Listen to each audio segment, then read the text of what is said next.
मैं रुखसार हसन। आप देख रहे हैं world real reaction YouTube channel. अगर आपको हमारी वीडियो अच्छी लगे चैनल को ज़्यादा से ज़्यादा लाइक शेयर और सब्सक्राइब करते हैं। तो चलते हैं आज की वीडियो में। वीडियो का टाइटल है बीच रोड लड़ पड़े पाकिस्तानी। तो इस वजह से आज हम पीछे पर देखते हैं वीडियो, फिर देते हैं इस पर रिएक्शन।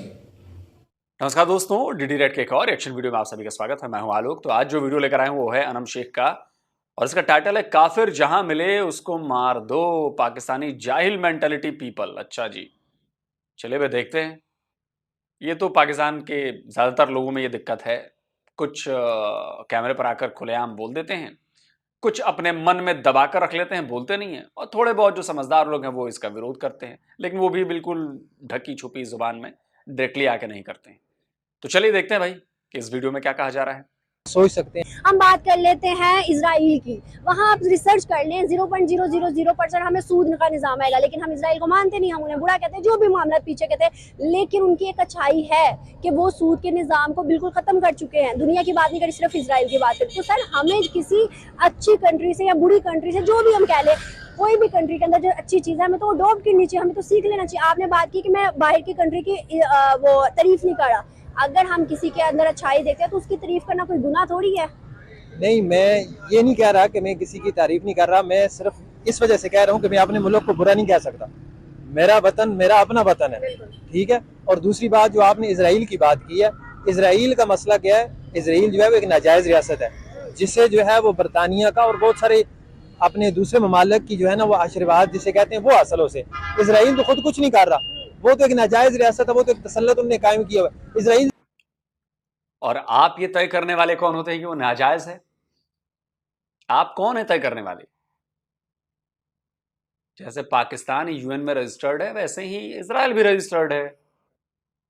आप कौन होते हैं कल को हम कह दें कि आप भी एक नाजायज रियासत में हैं, क्योंकि जबरन आप लोगों ने बनाया, जबरन बंटवारा कराया, हमारी जमीन जबरन लिया आप लोगों ने अपने संख्या दम पर दिखाकर कि हमारे पास इतने करोड़ों मुसलमानों की ताकत है हमारे पास। तो कल से हम कहते हैं कि पाकिस्तान भी नाजायज है। आप सोचिए कभी इस बात पर। कुछ भी आप लोग बोल देते हैं, कभी सोचिए। आप दुश्मनी भूल जाइए, आप मुसलमानों पर अत्याचार भूल जाइए, आप भूल जाइए कि आप इजराइल के सबसे बड़े दुश्मन हैं। एक इंसान होकर पहले सोचिए। जो फॉर्मूला आप लगाते हैं वही फॉर्मूला अगर हम लोग भी लगाने लगे तब तो आपका जीना मुश्किल हो जाएगा। इसीलिए एक पक्षीय बात नहीं करनी चाहिए, दोनों पक्ष की बात सुननी चाहिए। इनसे हमें क्या जरूरत है कुछ लेने की या कुछ सबक हासिल करने की? हमारा अपना टेक्नोलॉजी किसकी यूज कर रहे हैं? एक मिनट। हमारा अपना अल्हम्दुलिल्लाह जो निज़ाम है, जो हमें इस्लाम ने निज़ाम दिया हुआ है, तो उसके अंदर जो है वो सब चीज़ें मौजूद हैं कि हमने क्या करना है। कुरान हमें कह रहा है कि वाइदु लहुम मस्तताअतुम मिन कुव्वतिन व मिन रिबातिल खैल, कि आप अपनी जो है वो ताकत को मजबूत करके रखें। आप टेक्नोलॉजी के अंदर हर चीज़ के अंदर आगे बढ़ें। आज हमारे हुक्मरानों के बच्चे और स्कूल में पढ़ते हैं और हम जो है वो किसी और स्कूल में पढ़ते हैं। तो बाहर के मालिक के अंदर क्या है? मुसावात है। तो ये क्या है? ये इस्लाम का दिया हुआ निज़ाम है, ये किसी और चीज़ का नहीं है। लेकिन सबसे पहले मैं आपको बात बता दूं कि बेसिकली जो है ना, ये कहते हैं ये तमाम जो अपने क्या बात कर रहे हैं आप यार? आपको पता है कि दुनिया की सबसे पुरानी यूनिवर्सिटी कहां है? या अपने इलाके में, जिसे हम इंडियन सबकॉन्टिनेंट कहते हैं, उसकी सबसे पुरानी यूनिवर्सिटी कहां थी? हमारे यहां थी, नालंदा में थी, विक्रमशिला में थी। आपके यहां एक इलाका है तक्षशिला, वहां भी यूनिवर्सिटी थी। जब दूसरी जगहों पर यूनिवर्सिटी का नाम भी पता नहीं था ना, तब यहां पर यूनिवर्सिटीज थी। और दूर दूर से, सिर्फ इंडिया और इस सबकॉन्टिनेंट के लोग ही नहीं, इंडियन सबकॉन्टिनेंट के लोग ही नहीं, चाइना, ग्रीस और पता नहीं कहां कहां से लोग आते थे यहां पर पढ़ने, पढ़ाई करने। और ये इस्लाम के आने से सैकड़ों हजारों साल पहले की बातें हैं। इस यूनिवर्सिटी की बात नहीं कर रहा, उससे पहले गुरुकुल हुआ करते थे। कुरान से पहले लिखी गई जो किताबें हैं उनमें जिक्र है हमारे यहां गुरुकुल का, पढ़ाई का, लिखाई का। स्कूल्स का जिक्र है। कैसी बातें करते हैं आप? अगर आप सच को नहीं मानेंगे, अपने आप को ही हर जगह सही बताएंगे, यकीन मानिए आपको शर्मिंदा होना पड़ेगा, आप पर सवाल उठेंगे। क्योंकि आपके मुताबिक सिर्फ आप सच्चे हैं और सारी दुनिया झूठी है। ऐसा नहीं होता। तमाम जो आपने पोस्टें बताई हैं ना, ये इंडिया के लोग हैं। सबसे बेसिक मेन पोस्ट है ना, वो है आईटी की। इंडिया आईटी लेवल में सबसे ज़्यादा, और इस टाइम पूरे पाकिस्तान में वर्ल्ड वाइड में अगर देखा जाए ना, आईटी ही जो है ना वो इस टाइम सबसे बेहतर है। तो अगर कहते हैं, जबकि मैं आपको समझता हूँ कि पाकिस्तान के अंदर आईटीज़ के लोग जो है ना बहुत ज़्यादा इस टाइम हैं, लेकिन उनको यहाँ पे अपॉर्चुनिटीज़ नहीं है, और बहुत इसी वजह से जो है ना हमारा मुल्क जो है ना वो डिवैल्यूड हो गया, और हमारे मुल्क में जो है ना कर्जे हो गए। हालांकि अगर देखा जाए तो क्या कहते हैं, हमारे मुल्क के अंदर एजुकेशन भी अच्छी है, हमारे लोगों के अंदर पोटेंशियल भी है, और हमारे लोग जो है वो सिंसियर भी हैं मुल्क के साथ। लेकिन हमारी कट कर रही हूँ, हमारी एजुकेशन अच्छी है अगर, तो हमारी डिग्रीज को बाहर वैलिड क्यों नहीं माना जाता? एक चीज। दूसरी चीज, अगर हमारी एजुकेशन अच्छी है तो आज भी हमारा 10वीं 8वीं का जो बच्चा है वो व्हाट इज कंप्यूटर क्यों पढ़ रहा है? आज भी मेरी से जो पहली मेरी सिस्टर है 10 साल पुरानी किताबें वो पढ़ चुकी है, मैं क्यों आज वही पढ़ रही हूँ? हमारा सिलेबस चेंज क्यों? अगर हमारी एजुकेशन बेहतर है तो हमें डिग्री के बेस पे हमें बाहर कोई जॉब क्यों नहीं मिलती? देखिए, मैं आपको बताता हूँ, मैंने भी अल्हम्दुलिल्लाह एमएससी की भी, ऑपरेशन मैनेजमेंट की है, पंजाब यूनिवर्सिटी से की है। आईटी के अंदर भी मेरे स्किल्स हैं, लेकिन पाकिस्तान के अंदर जो है ना वो आपको उस कैलिबर की जॉब नहीं मिलती। यानी कि अगर मैं अपनी बात करूँ कि तो मुझे कहते हैं कि जॉब मिलेगी मैक्सिमम कितनी मिलेगी, 20,000 25,000 की जॉब मिलेगी। लेकिन कहते हैं पाकिस्तान के अंदर बस यही है कि कहते हैं कि तालीम को रटाइजेशन आई हुई, यानी हम अपनी एजुकेशन को बेहतर कैसे कह सकते हैं? जब हम तालीम लेने जाते हैं तो एक सेमेस्टर की फीस 80-80 हज़ार देते हैं। जब हम जॉब लेने जाते हैं, कुल मिलाओ 4 साल का, तो यहाँ करोड़ों की बात चली जाती है। हम जॉब लेने जाते हैं तो एक महीने की हमें सैलरी 20,000 मिलती है, तो हमें क्या कैपेबल मिल रहा है? दूसरे ममालिक में जाए, कहीं नहीं जाते। हमारा साथ जिससे हम निकले हैं हिंदुस्तान के अंदर फ्री एजुकेशन बच्चों को दी जाती है, और जब जॉब के लिए जाते हैं तो उन्हें पैसे दिए जाते हैं। तो इसमें क्या डिफरेंस आ गया? आया डिफरेंस? मैं आपको बता दूं, इसमें बेसिकली बात ये है कि कहते हैं हमारी इसमें गवर्नमेंट सेक्टर रहता है। आपकी कहते हैं अगर मुल्क की आपने इकोनॉमी बेहतर करनी है तो आपने आपको सबसे पहले अपना गवर्नमेंट सेक्टर को बेहतर करना पड़ेगा। यानी कि आपको इनिशियल लेवल पे, यानी कि जितने भी आपके ये पॉलिटिशियंस हैं, अगर ये कहते हैं ये सिंसियर हों अपने मुल्क के साथ। बिल्कुल। अंकल से पूछते हैं, अंकल मुझे बताइएगा, पाकिस्तान एक गरीब मुल्क है, ये वर्ल्ड बैंक ने कहा है, और ये कहा है कि सबसे ज्यादा कर्जा जो पूरी दुनिया में पाकिस्तान ने लिया हुआ है, 25-26 दफा जो है वो IMF के पास जा चुका है। और दूसरी जानब हिंदुस्तान है, दूसरी जानब हिंदुस्तान के जो लोग हैं वो बड़ी बड़ी पोस्ट के ऊपर है, चांद के ऊपर चले गए। क्या वजूहात है? हम नीचे हैं तो वो इतनी ऊपर है। वजूहात ये है कि जो हमारे सियासतदान है ना, जो 35 साल से 40 साल से हमारे इन जड़ों को जो काट रहे हैं, अमली तालीम हमारे मुल्क में नहीं है। बाहर जापान को देख लें, अपनी ज़ुबान में तालीम है, चाइना को देख लें, अपनी ज़ुबान में तालीम है, फ्रांस को देख लें, इटली को देख लें, जिसको भी देख लें, यहाँ इन्होंने लोग एक तो लोग अपनी मैशत को तबाह कर किया, लूट मार की ऐसी की हुई है। इनके पास, इन लोगों के पास इतना पैसा है, दोनों पार्टियों के पास है कि पाकिस्तान का कर्जा उतार सकते हैं। ये पूरे अपना वर्ल्ड में इस वक्त इजी लोड मीटर चल रहे हैं मोबाइल की तरह, ठीक है? वो आप मीटर ये खुद नहीं लगाते, क्यों? कि इनके अपने पेड़ जो है ना वो 2 तक भरेगी और कोई नहीं भर सकता। यहाँ पर मैं 2 बातें करूंगी। ये भाई ने कहा है कि हमारा एजुकेशन सिस्टम बेहतर है। हम अगर 2 मतलब कंट्रीज का मुआवजा कर लेते हैं, हिंदुस्तान पाकिस्तान का, तो किसका एजुकेशन सिस्टम बेहतर है? और दूसरी बात आपने कहा लोड शेडिंग बिजली की, बिजली चोर पकड़ रहे हैं, बिजली चोरी हो रही है, बिजली के यूनिट बढ़ रहे हैं। अब दूसरी तरफ हिंदुस्तान की बात कर लेते हैं, वहाँ 300 यूनिट फ्री दिए जा रहे हैं, तो क्या फर्क हुआ? उसका फर्क ये हुआ कि वो लोग जो ना हमारे ही पानी पे डैम बना रहे हैं, ठीक है, हमारे ही पानी रोक कर डैम बना रहे हैं। ये जो सैलाब आता है, ये अपना कीमती सरमाया, कीमती पानी है जो ना समुद्र में बहा देते हैं, और फिर फकीरों की तरह जो है ना ये भीख मांगते हैं दूसरे मुल्कों से कि हमें इमदाद दें जी, हमें इमदाद दें। अरबोपति ये लोग हैं, अरबोपति। आपके पानी पर डैम बनाते हैं? आपकी बपौती है, आपके पिताजी की थी, आपके अब्बा हुजूर की थी वो नदी। आपका पानी कैसे हो गया ये जरा बताएं। आपका पानी कैसे? उसके कागजात आपके पास हैं कि वो आपका पानी है? पेपर पर किसी ने ठप्पा लगा के दिया है कि ये पाकिस्तान का पानी है?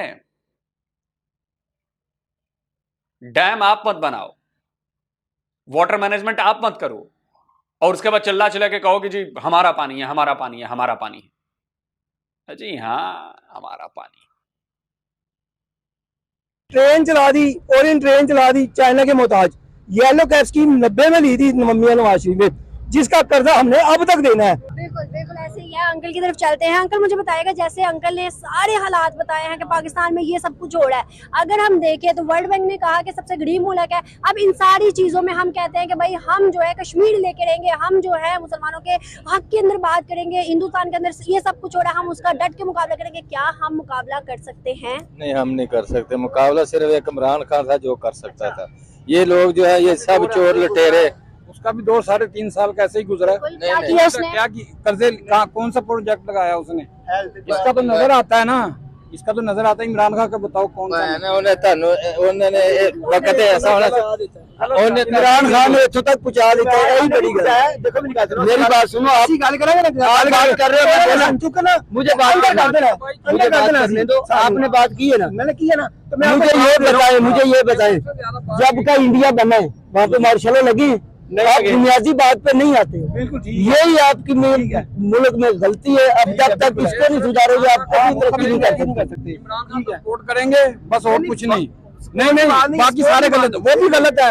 अगर ये गलत है ना, कहा कि वो भी गलत है, आपने तो उसका नाम भी नहीं लिया। अगर वो गलत होता तो वो मुल्क से भाग जाता। वो चोर तेरे तरफ भागा नहीं है, वो अंदर भागेगा ना, भागेगा। वो उसने जो है ना नहीं भाग सकता, चोर लुटेरा नहीं है। चीज बनाए अपने मुल्क में, चीज बनाए और अपनी चीज बेचे आप। मैं बताऊं आपको एक बात, तेरा नहीं है, लेकिन एक चीज एक इंसान को आती नहीं है। आपको ड्राइविंग आती है? आपको ड्राइविंग नहीं आती, ड्राइविंग सीट पे उठा दूंगे तो आप क्या करेंगे? सिर्फ ये जवाब दे दी। तो वो हाल हुआ है, जो हाल हुआ है उसको तो अंकल यहाँ पे एक मिनट अंकल मेरी बात सुन ले।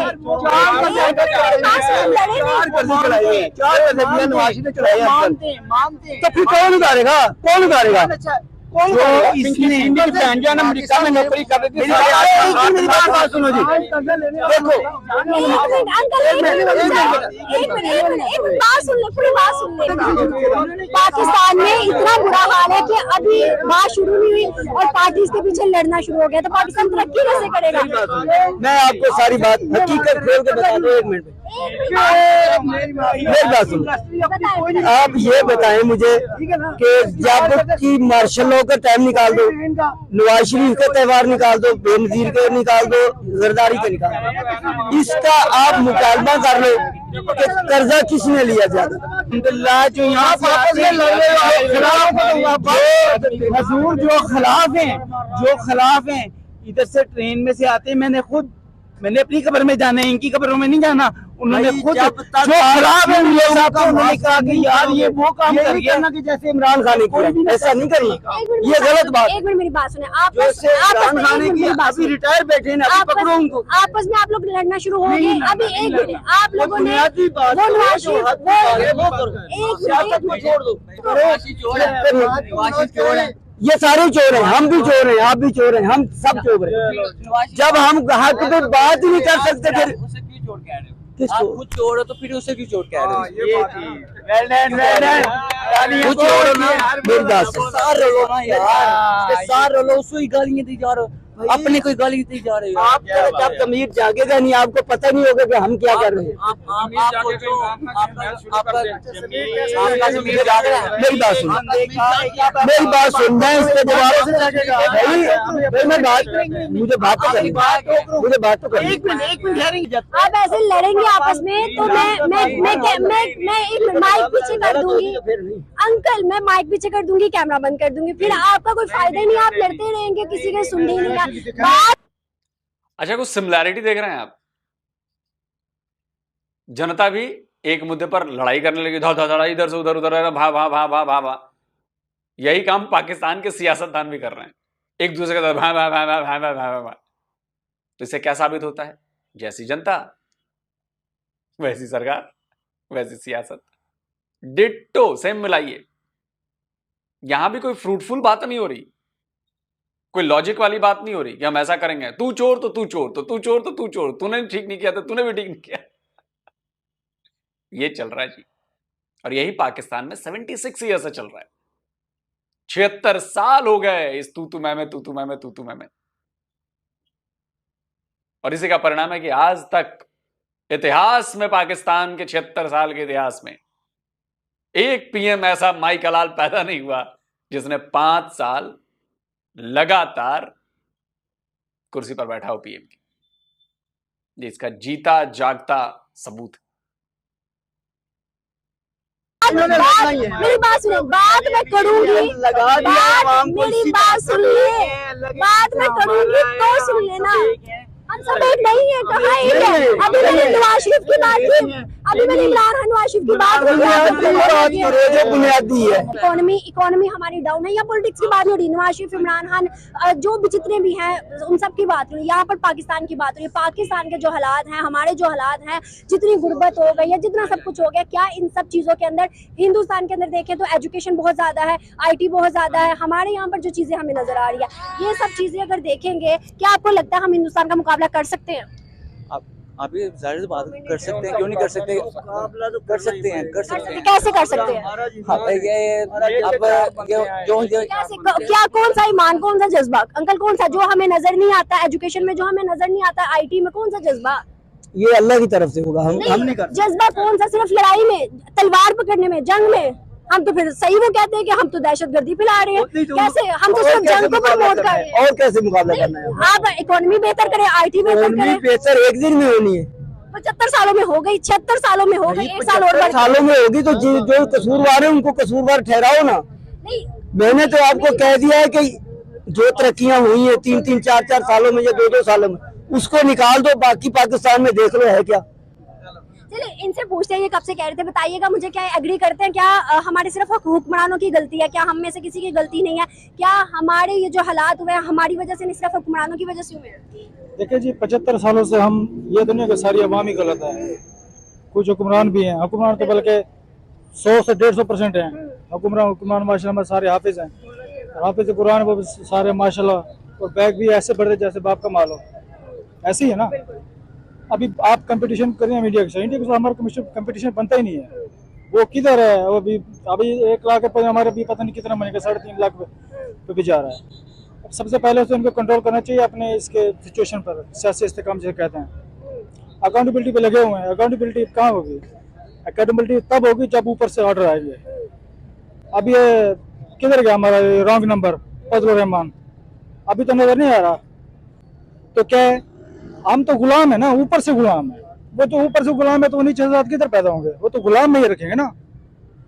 आजादी ऊपर से शुरू होगी तो नीचे होगी। यहाँ पर कौम आजाद है तो ऊपर हो। जो देख लेते आने वाले 7-8 सालों में, यहाँ पे बात खत्म करते हैं। और आपने देखा कि जैसे अभी बाद में नवाज शरीफ, इमरान खान किसी पार्टी की नहीं की, तो आपस में लड़ने लगे। ये कौम तरक्की कैसे कर सकती है जब एक उधर चल रहा है तो एक उधर लाइन में चल रहा है? ये कौम कैसे तरक्की कर सकती है? ये कौम कैसे है जब एक लीडर नहीं इनके पास है, कोई मुंतहिब एक लीडर नहीं पीछे है, ये एक अलग लीडर है, एक का अलग लीडर है, तो ये कौम तरक्की कैसे करेगी? सब इसमें थोड़ा सा जो मैंने नेगेटिव पहलू देखा ना, वो ये आ रहा है कि हमारे मुल्क में जो कंपटीशन आपस में लड़ाई झगड़ों का है ना, उस वजह से हम डाउनफॉल में चले गए हैं।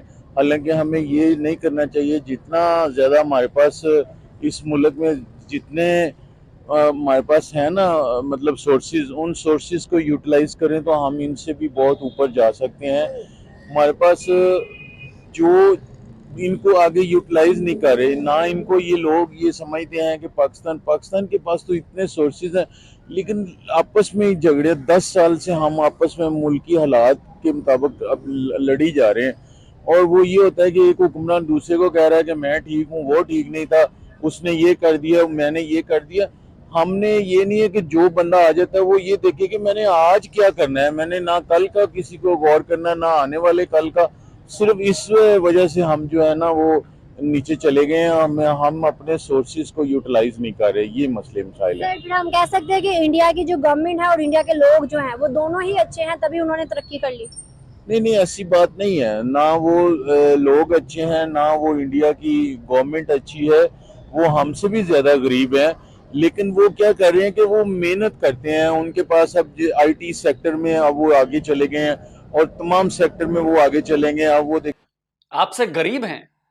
अरे वो पढ़े लिखे जाहिल आदमी, अनपढ़ आदमी, माइंडसेट बदलो अपना। गरीब हैं हम। हमारा IT सेक्टर करीब करीब आपके पूरे पाकिस्तान की GDP के बराबर है। $320 बिलियन का एक्सपोर्ट किया हमने पिछले साल। आपकी पूरी GDP $400 बिलियन की है। और अब बात करते हैं कि हमारे यहां गुर्बत ज्यादा है। हमारी एक कंपनी टाटा में भी एक उसकी कंपनी, उसके पास 100 कंपनीज हैं, एक कंपनी आपके पूरे पाकिस्तान को खरीद सकती है। पूरे पाकिस्तान के जीडीपी के बराबर, उससे ज्यादा उसका टर्नओवर है, रेवेन्यू है उसका। इसके अलावा अडानी की कंपनी है, अंबानी की कंपनी है, बिरला की कंपनी है, महिंद्रा की कंपनी है। क्या बात कर रहे हो सर, पैंट गीली हो जाएगी आपकी। फैक्ट पे बात करो ना। अनपढ़ जाहिल पाकिस्तानियों की लिस्ट में एक और नाम जुड़ गया आपका। बात करते हो गुर्बत बहुत ज्यादा है, जाकर रिपोर्ट्स पढ़ो, गुर्बत कहां है ज्यादा। हद दर्जे के जाहिल लोग भरे पड़े हैं यार, कमाल है यार।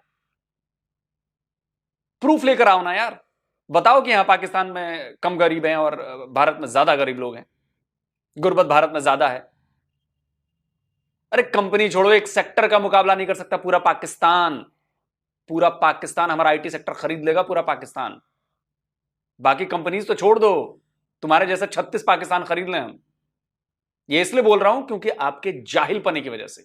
लॉजिक के साथ क्रिटिसाइज करिएगा ना, मैं आपका स्वागत करूंगा, लेकिन अगर आप इस तरह से जाहिलाना बात करेंगे तो मेरा जवाब भी ऐसा ही आएगा। जमाना नहीं है गांधी जी की तरह कि एक पे थप्पड़ मारो तो दूसरा भी आगे कर दूंगी थप्पड़ मारो। नहीं, आप नहीं पे थप्पड़ मारे तो घूसा चलेगा, याद रखिए। और किसी को बात अच्छी लगे, किसी को बुरी लगे, मेरी बला से। कि वो कहां से कहां पहुंच गए सिर्फ इसलिए कि वो मेहनत करते हैं। जो आईटी का शोबा यहाँ पाकिस्तान में शुरू होना था वो वहाँ शुरू हो गया, और उस वजह से भी जो बाहर से जो पैसा आता है, जो सारी चीज आ रही है, उनको वो बहुत ऊपर लेके चले गए। आपने कहा कि वो आईटी में चले गए आगे, वो इकोनॉमी में आगे चले गए, वो चांद पे चले गए, और दूसरी जानिब आपने कह दिया कि नहीं वो आईटी का शोबा ईंट है कि दीवार यहां बननी थी और दीवार वहां जाके बन गई, देखो उनका तो घर बड़ा अच्छा बन गया। इसीलिए मैंने आपको अनपढ़ जाहिल कहा, क्योंकि आपकी पहली लाइन जब आपने बोली ना, मुझे पता चल गया था कि आप कैसे आदमी। घंटा कुछ आपको पता नहीं है, घंटा आपकी नॉलेज नहीं है। आईटी दीवार है कि वहां बन गई, यहां बननी थी वहां बन गई। दिमाग का काम है, और 99% पाकिस्तानियों में दिमाग नहीं है उस लेवल का। क्यों नहीं आप लोग मानते हैं? क्योंकि आपकी एजुकेशन वैसी नहीं है। मैं फिर कहता हूं, मैं उन 1% पाकिस्तानियों को नहीं कर रहा हूं जो वाकई टैलेंटेड है, जो वाकई पढ़े लिखे हैं, जो वाकई उनका दिमाग चलता है। मैं इन जैसे लोगों की बात कर रहा हूं जिनका दिमाग बिल्कुल नहीं चलता है, जिन्हें सुनी सुनाई बातें, व्हाट्सएप फॉरवर्ड, हवा हवाई बातें, इनको लेकर बोलने की आदत हो गई और उसी को सच मान बैठे हैं। भैया अच्छा है, आप उसको सच माने बैठिए। हम चांद पर पहुंच गए हैं, आप जमीन पर हैं, वहीं रहिए सर। हमारे लिए और अच्छा है कि ऐसे लोग, ऐसी सोच वाले लोग और पाकिस्तान में हो। हमें कुछ करने की जरूरत नहीं। हमसे ज्यादा गरीब है सर, ये दोनों बातें मिलती नहीं है। अगर वो सब में तरक्की करके तो गरीब कहाँ से हुए? तरक्की इसलिए वो, मैं कहता हूँ कि वो आपस में इतना ज्यादा, आपने कभी देखा है कि कभी उस मुल्क भी कोई खबर आई है कि किसी वजीर आजम को पकड़ के अंदर कर दिया, किसी सदर ने ये कर दिया, वो आपस में लड़ते ही नहीं, आज तक उनकी कोई खबर नहीं। जो भी लड़ाई हो रही है वो हमारे मुल्क में आ रही है। एक बंदा आता है, उसको पकड़ लिया जाता है, वो कहते हैं कि ये बंदा ठीक नहीं था, उसको पकड़ के अंदर कर दिया। वो 5 साल वही लड़ाई लड़ता रहा। अगला आया, उसने 5 साल अपना इंतकाम लेने के लिए पिछले बंदों को फिर अंदर कर दिया। अब वो कहते हैं जी आर्मी वाले। इसमें किसकी साजिश है? हमारे अंदर ही मिली भगत है या फिर अमेरिका, इंडिया, अफगानिस्तान, हम इनको कह सकते हैं? हम किसी को कोई भी ब्लेम नहीं कर सकते, किसी की कोई साजिश नहीं होती। सिर्फ मुल्क में, हमारे मुल्क में हालात उस वक्त ठीक होंगे जब हर बंदा अपने अपना रोल प्ले करे और अपनी मेहनत पे वो डिपेंड करे, बजाय कि वो ये कहे कि वो फलां बंदा ठीक नहीं है, मैं ठीक हूँ, फलां बंदा ठीक नहीं। अब ये नहीं, जब आप आ गए, आपके पास जितना भी टाइम है, आपको 5 साल मिले, 2 साल, 3 साल, उसमें आप कोई कारकर्दगी करके दिखाएं। वो कारकर्दगी होगी तो मामला आगे चलेंगे, बजाय कि हम एक दूसरे को ब्लेम करें। और वो ब्लेम इस तरह का है कि नहीं जी वो आर्मी वाले, वो बेचारे अपनी जगह पे काम कर रहे हैं, वो कोई भी बंदा काम करता नहीं है। जो सारे मामला जब बिगड़ जाते हैं तो दूसरे पे डाल देते हैं, नहीं जी उसकी वजह से हुआ है। जितना आपके पास टाइम मिला है उसको कम से कम यूटिलाइज करें और आगे निकलें, इंशाल्लाह ताला मामला ठीक हो जाएगा। बिल्कुल सही। एक आखिरी सवाल है सर, अल्लाह ना करे हमारे हालात ऐसे ही रहे तो क्या लगता है आपको कि हम दुनिया की टॉप कंट्री की लिस्ट में आ सकते हैं, या फिर हम हिंदुस्तान का जो हमारे साथ, हम उनसे निकले, सॉरी, कि हम उनका मुकाबला कर सकते हैं? इंडिया से कोई मुकाबला नहीं है। हम ये ना करें कि हम इंडिया की कोई भी बंदा किसी के साथ मुकाबला करके आगे नहीं चल सकता। मुकाबला हमेशा अपने आप से करना चाहिए। अपने मुल्क के हालात तब ठीक होंगे जब हम अपने हालात खुद ठीक करने की कोशिश करेंगे, ना हम ये करें कि जी हम अमेरिका के साथ मुकाबला कर रहे हैं, हम इंडिया के साथ, हम किसी और मुल्क के साथ कर रहे हैं, ये नहीं। बस अपनी इकॉनमी को ऊपर उठा के रखें, अपनी मेहनत करें और देखें कि किस वजह से हमारे मुल्क में जो हालात ख़राब हो रहे हैं उन हालात को ठीक किया जाए, और वो क्या वजूहात हैं जिनकी वजह से अब जो भी बंदा आया उसको 5 साल बैठने दें, वो काम तो करे। जब वो साल 2 साल होते हैं, अब इमरान खान साहब ने क्या किया है कि वो सारा लड़ाई उन्होंने कहा कि नवाज शरीफ ही ठीक नहीं था, बाकी मामला ठीक है, नवाज शरीफ खा गया। क्या मिला है उससे? कुछ मिला है? कुछ रिकवरी हुई है? किसी से कुछ नहीं हुई। वो खुद जनाब अंदर चले गए। अब ये मामला हैं, इन लड़ाइयों को खत्म करके ना सिर्फ आगे चलें। आगे किस तरह चला जाएगा कि अब इलेक्शन हो, इलेक्शन के बाद जो मुल्क में जो भी हुकूमत आती है उनको काम करने दें, और 5 साल के बाद उनसे देखें कि वो क्या रिजल्ट देती हैं। 5 साल तो उनको काम करने दें, काम किसी को करने नहीं देते। बिल्कुल ऐसे ही है। बहुत अच्छा लगा सर आपसे बात करके, थैंक यू सो मच। बहुत ही घटिया बातचीत की इन्होंने, कसम से। पता नहीं अनम आपको कैसे अच्छा लगा। रोका किसने है पाकिस्तान को ये सब करने से, ये बताइए। दूसरों से मुकाबला नहीं करने की या इकोनॉमी ग्रो नहीं करने की, रोका किसने है? कौन रोकता है भाई पाकिस्तान को? पाकिस्तान की आवाम रोकती है, पाकिस्तान की सरकार रोकती है, पाकिस्तान के नेता रोकते हैं, पाकिस्तान की फौज रोकती है। कौन रोकता है भाई? अमेरिका रोकता है, इजराइल रोकता है, इंडिया रोकता है। कौन रोकता है भाई? कोई नहीं रोकता। आप लोगों की नाहिली है। एक बात भाई साहब ने, शुरू वाले भाई साहब ने बात कही थी, बड़ी प्यारी लाइन है, मैं उसको समझाना चाहता हूं, आपको एलोबरेट करके समझाना चाहता हूं। उन्होंने कहा कि आपको ड्राइविंग आती है, तो भाई साहब ने कहा कि नहीं आती है। तो उन्होंने कहा कि अगर मैं आपको ड्राइविंग सीट पर बिठा दूंगा तो आप क्या चलाएंगे गाड़ी जब आपको ड्राइविंग आती ही नहीं है? और सच मायने में पाकिस्तान के साथ 76 ईयर्स यही हो रहा है। मोहम्मद अली जिन्ना ने पाकिस्तान ले तो लिया, लेकिन देश चलते कैसे हैं, समाज बनते कैसे हैं, सोसाइटी डेवलप कैसे होती है, देश का खजाना भरा कैसे जाता है, देश के लिए पॉलिसीज क्या होती हैं, यह आप लोगों को पता ही नहीं था। आपको अभी तक 76 ईयर्स में देश चलाना कैसे है वो आता ही नहीं है। आपकी बुद्धि में नहीं है कि देश कैसे चलाया जाए। मैं झूठ बोल रहा हूं तो बता दीजिए, कोई सबूत दीजिए जिससे लगे कि नहीं देश चलाना आता है आपको। क्योंकि अगर देश चलाना आता तो आपकी इकोनॉमी आज ऐसी बकवास नहीं होती। देश चलाना आता। तो जी वीडियो होगी खत्म। आज तो बड़े अग्रेसिव नजर आए लोग सर भी, एंड पर बड़ी बड़ी बातें की। खैर अच्छी बात उनको करनी भी चाहिए भी, वो सच किस लिहाज से वो सही भी कह रहे थे।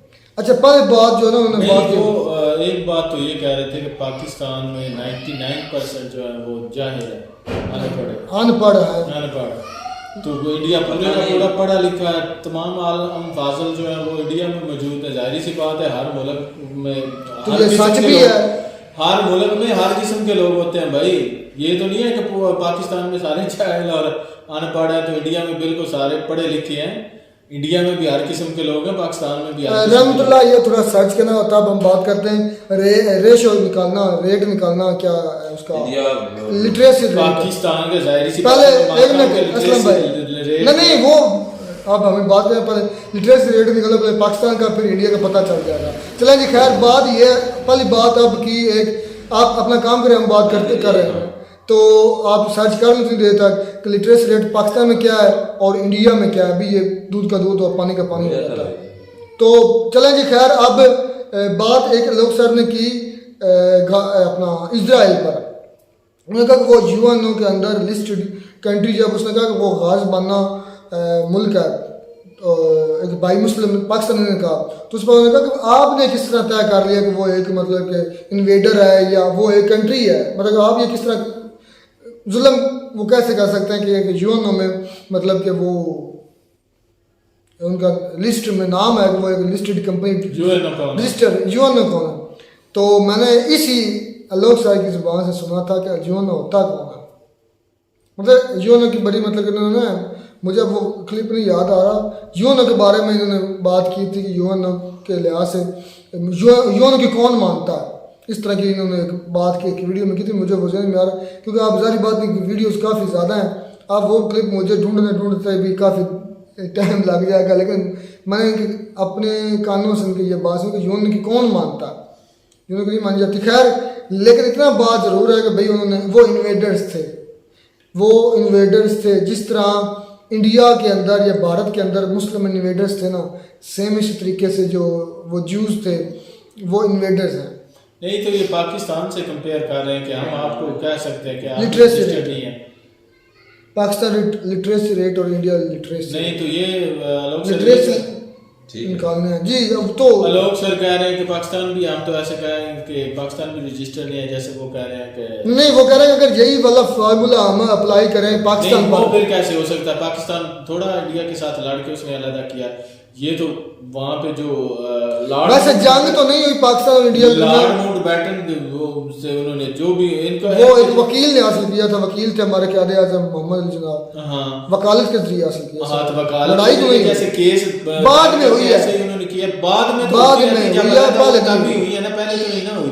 तो ये कैसे हो सकता है? इजराइल तो उससे लड़ गया अपनी इंडिया अब पाकिस्तान भाई, इंडिया की 77.7% लिटरेसी रेट है, अभी पाकिस्तान का भी पता चल जाता। लिटरेसी रेट ही हमें निकालना ना, तो वो देख रहा है मतलब अपनी तसल्ली के लिए मैंने उसे कहा कि आप चेक करें लिटरेसी 58%। तो आलोक सर आई थिंक जैल जो आपने बोला, आप ये स्क्रीनशॉट आप लगाएंगे नहीं इधर भी दिखा दें कि उन्होंने कहा कि 99% जो लोग हैं पाकिस्तानी वो जैल है। ये देखिए पाकिस्तान नहीं समझ तो ये बात पढ़े लिखे बंदे को जेब देती है कि एक मुल्क के 99% बंदों मैं तो इस पर आप बोल रहे हैं जी, हमने गूगल की इसके अलावा इंटरनेशनल कोई चीज़ कहेंगे वो भी आपके साथ शेयर कर देंगे कि मतलब 99% उन्होंने कहा कि जैल है, टैलेंट नहीं है। तो भाई इधर वो फिर गूगल झूठ बोल रहा, वो करें जैल नहीं है। पाकिस्तान के अंदर लिटरेसी रेट 58% है, इंडिया के अंदर 77.7% है। पता नहीं तो ये अब अपनी बात से आप भी सॉरी की बात छोड़े आप। जैल एक मिनट मैं एक्सप्लेन कर। जैल का मतलब यह जिसको जो पढ़ना ना जानता हो, जो मतलब के जिसको बात करने का अपना पता हो, जो दुनिया या सिविलाइजेशन के साथ चल ना सकता हो, या समझ लें कि जो बुक्स से दूर दूर तक उसका कोई कनेक्शन ना हो, उसको जैल बोलते हैं। तो आपने 99% कहा, तो भाई मेरी रिक्वेस्ट है आपसे, आप सॉरी करें। जैल जो लफ्ज़ आपने बोला जैल, तो उस पर हमने तो सिर्फ 1% को कहा है कि 1% पढ़े लिखे या पढ़े लिखे टैलेंटेड का, हाँ पढ़े लिखे टैलेंटेड नहीं होते। टैलेंटेड भी चेक कर लेते हैं इंडिया में कितने। हाँ ये तो ये निकालना है। गूगल आप मानते हैं हर बात पे कहते हैं गूगल करो, rate of talented people in Pakistan and rate of talented people, इस तरह कर लो। कोई और मुझे बाद में भी सर्च करेंगे इस पर। कभी हैरत होती है कि एक पढ़ा लिखा बंदा ऐसे बात कर सकता है। हेलो सर, तो मैं काफी भाई नहीं मैं इस पर नहीं बोल सकता भाई, फिर उस पर वीडियो उन्होंने बना देनी है। मैं कौन सा कह रहा हूँ कि मैं कह रहा हूँ कि पढ़ा लिखा बंदा जो है ना, इतनी जो है ना ऐसी बात कर सकता है कि भाई वसूख के साथ कह रहे हैं 99% जो है ना पाकिस्तानी अनपढ़ है, जाहिल है, 1% टैलेंटेड है। ये तो गूगल फिर झूठ बोल रहा है। नहीं, लोग सच ठीक बोल रहे हैं, ठीक बोल रहे हैं। हाँ, गूगल झूठ बोल रहा है भाई। मैं उस पर नहीं बोलूंगा, मुझे पता है उन्होंने फिर वीडियो उस पर बना देनी है, और किसी ना किसी तरीके से किसी ना किसी तरीके से हमें झूठा करार देंगे। मैं ये एक बात समझता हूँ कि भाई ये थोड़ी सी है तलख हकीकत है, लेकिन प्लीज मान जाइएगा। बात यह कि मैं काफ़ी जगह पे ये बात नोट करता रहता हूँ, हम अपनी बात जो गलत करते हैं हम तस्लीम करते हैं, मैं मानता हूँ जहाँ पे मैं गलत हूँ, लेकिन जो इंडियंस भाई है ना कमेंट में या वैसे वीडियोस में नफरत दिखाते हैं, नफरत भी दिखाते हैं। अगर हम उनके हक में बोले तो वो समझते हैं कि भाई आप सच बोल रहे हैं, लेकिन जब हम उनकी राय से हट के भाई मैं भी लोग के हक में बोल रहा हूँ, सही बोल रहे हैं। गूगल झूठ बोल सकता है, पाकिस्तान के अंदर ये जो 58 लिटरेसी रेट है ये झूठा है। ये कहने का मतलब है कि जिसने गूगल ये बनाई है वो भी अनपढ़ और जाहिल हो। हाँ गलत लोग सर ने हमें दे दिया 99% नॉन टैलेंटेड जाहिल लोग हैं पाकिस्तान के अंदर, 1% से पढ़े लिखे नहीं। अगर लोग सर ऐसे कहते हैं कि 60% या 70% पाकिस्तान में पढ़े लिखे नहीं है, अनपढ़ है, जाहिल है, तो फिर शायद मैं एग्री कर लेता कि यार नहीं, मैं तो अब भी एग्री कर रहा हूँ, पाकिस्तानी है ही जाहिल है, लेकिन मुझे पूरा मतलब ही जाहिल है। उनकी जो बात है ना उससे इख्तिलाफ करता हूँ कि इतनी ज्यादा रेशो नहीं हो सकती। अगर इतनी होती तो पाकिस्तान में बिल्कुल कोई निजाम भी ना होता। और पाकिस्तान का चेक कर लेते हैं टैलेंटेड पीपल। खैर वो अब रमला बात छोड़ दो, ठीक है, बाद में करते रहे। ज्यादा होंगे भाई, इंडिया में हम मानते हैं कि ज्यादा पढ़े। अच्छा, अब पाकिस्तान जो आपस में लड़े उस पर नहीं बात करनी, यही इशू है। असल में वो बात ये कि जो जितनों से भी वो इंटरव्यू ले रही है ना, उनमें मैं कहता हूँ कोई पढ़ा लिखा था ही नहीं। वो ऐसे राह चलते या कोई शॉप वगैरह पे जाते हुए उन्होंने पकड़ लिए। तो 36 मुल्क वो कह रहे थे हमारे खरीद सकता है, वो क्या अडानी और अबानी इंडिया खरीद सकता है। पाकिस्तान में 36 ममालिक, एक पाकिस्तान ही खरीद लो यार। 36 मुल्क यार, हम तो कहते हैं इंडियन खरीद ले। हाँ खरीद लो। अब इस पर कमेंट पर क्या आना है, हम ऐसे जाहिल कंट्री को क्यों खरीदें? यार इतनी नफरत दिखाते हैं। नहीं यार, आप हमारे नेबर हैं, हम इतनी नफरत आपके बारे में वो कहेंगे, कमेंट देख रहे यही आएंगे। मुझे पता है, उन्होंने कहना कि इनको भी नहीं पता, ये भी जाहिल है, ये भी जाहिल है, जाहिल है, तो इनको भी पढ़े लिखे नहीं है माशाल्लाह। तो भाई हम वाकई पढ़े लिखे नहीं है जितने आप जाहिल है। अच्छा ये ना, हम जहाँ पे हम गलत होते हैं या हमारी गलती होती है वहाँ पे मानते हैं। अच्छा असलम भाई ये भी है, ये हम जीम लिखते हैं या जीम उर्दू में या इंग्लिश में जे लिखते हैं, वहाँ ये जी लिखते हैं। पता है ये क्या इशू? हम लिखते हैं जाहिल लफ्ज़, ये जाहिल लिखते हैं, इसमें क्या डिफरेंस है? पता नहीं, कोई उनकी जी लिखते हैं, बोलने में ना जाहिल लिखते हैं। एक और दो ऐसे इनके लफ्ज़ हैं जो उसमें वो बहुत ज़्यादा फ़र्क है पाकिस्तान। लेकिन खैर कभी कभी मुझे लगता है कि आलोक सर ना, आज मैंने देखे हैं कि ज़्यादा अग्रेसिव हो गए, ऐसे हो गए। मैं तो कहता वो बंदा सामने होता तो शायद आलोक सर। अब आलोक सर इस पर भी जवाब देना, ये जो 99% आपने अनपढ़ जहल कह दिया, इसको डिफेंड भी करना। चले खैर ना भी, या गूगल झूठ बोल रहा है। नहीं भाई मैं तो मानता हूँ गूगल झूठ बोल रहा है, लिटरेसी रेट गलत बोल रहा है, पढ़े लिखे लोगों की और टैलेंटेड है ही नहीं पाकिस्तान में। एक कह दिया, मैं मानता हूँ 0.0001% है पाकिस्तान के अंदर टैलेंटेड बंदे, ये भी लोगों ने ज़्यादा कह दिया। और इंडिया के अंदर कितने टैलेंटेड है? 99.99999% है इंडिया का टैलेंटेड। इसलिए तो आज दुनिया में नहीं 100 नहीं कहूँगा, 99.9999999% है इंडिया के अंदर टैलेंटेड बट, और पाकिस्तान के अंदर 0.0000001%।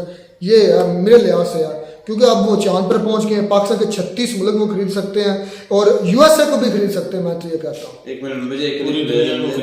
पूरी दुनिया भी खरीद सकते हैं। मैं तो जो अडानी और अबानी ना भाई, अडानी और अबानी जो है वो पाकिस्तान जैसे, मैं कहता हूँ 1 करोड़ कंट्री खरीद सकते हैं।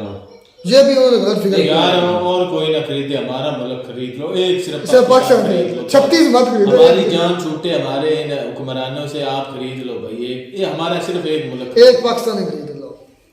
अब उन्होंने कहना कि भाई आप टेररिस्ट हो, आप ऐसे हो ऐसे हो, हम नहीं खरीदेंगे, हमारा मुल्क भी खराब हो जाएगा। चले जी खैर रहमतुल्लाह सर, एक मिनट नहीं बात छोड़ दो यार, आप बस करो, तुम तो ज्यादा ही आप इसमें चले यार। मुझे करने ने दे, क्योंकि उन्होंने बात ही ऐसी की है ना। शाहिद खान पाकिस्तान का नहीं है जो तुम सच कर रहे हो। नहीं, मैं शाहिद खान का नहीं करूंगा, तो बात चलो छोड़ो यार, छोड़ो यार, ठीक है, छोड़ो, क्या हो गया है, छोड़ दो। होगा, हम 10-15% भी नहीं, बहुत थोड़े यार पढ़े लिखे। हमारे पाकिस्तान के अंदर जाहिल लोगों की जो संख्या है, तादाद जिसे आप बोलते हैं, 99.999% हम जाहिल है। और इंडियन जो टैलेंटेड, पढ़े लिखे, वेल एजुकेटेड, वेल सिविलाइज्ड, अच्छे, अमीर तरीन, आला, उम्दा, बड़े, greatest, the most greatest, superior, the most superior India के जो लोग हैं वो 90.9999% है। ठीक है जी, हम मानते हैं। वेल एंड गुड है सर। मिलते हैं नई वीडियो में नाटक के साथ, तब तक दीजिए इजाज़त। अल्लाह हाफ़िज़।